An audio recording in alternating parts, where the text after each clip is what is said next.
അയോധ്യ വിഷയത്തിൽ ആരോപണ പ്രത്യാരോപണങ്ങളുമായി യൂത്ത് ലീഗും INL-ഉം. വിഷയത്തിൽ മുസ്ലിം ലീഗിന് നിലപാടില്ലെന്ന് INL സംസ്ഥാന ജനറൽ സെക്രട്ടറി കാസിം ഇരിക്കൂർ ആരോപിച്ചു. വാർത്തയിൽ ഇടം നേടാനാണ് INL-ന്റെ ശ്രമം എന്നായിരുന്നു യൂത്ത് ലീഗിന്റെ മറുപടി.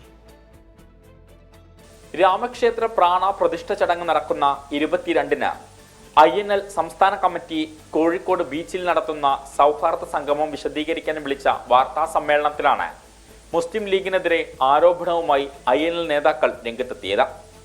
അന്ന് മറ്റുള്ളവരെ തൃപ്തിപ്പെടുത്താൻ വേണ്ടി അണികളുടെ കണ്ണിൽ പൊടിയിടാൻ വേണ്ടി ഒരു നിലപാടെടുത്തിരുന്നു. പക്ഷേ ഇന്ന് ആ നിലപാടെടുക്കാൻ പോലും അവർക്ക് ധൈര്യമില്ല. കാരണം അന്ന് ED ഇത്ര ശക്തമായിരുന്നില്ല. ഇത്രമാത്രം സംഭവവികാസങ്ങൾ ഉണ്ടായിട്ടും ഒരഭിപ്രായം പറയാൻ ഇവർ മുന്നോട്ട് വന്നിട്ടില്ല.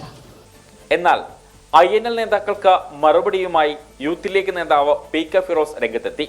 മന്ത്രിസ്ഥാനം പോയതോടെ ഇടതുമുന്നണിയിൽ പോലും കസേര കിട്ടാത്ത INL വാർത്തകളിൽ നിറയാനാണ് അടിസ്ഥാനരഹിതമായ ആരോപണം ഉന്നയിക്കുന്നതെന്ന് ആരോപിച്ചു.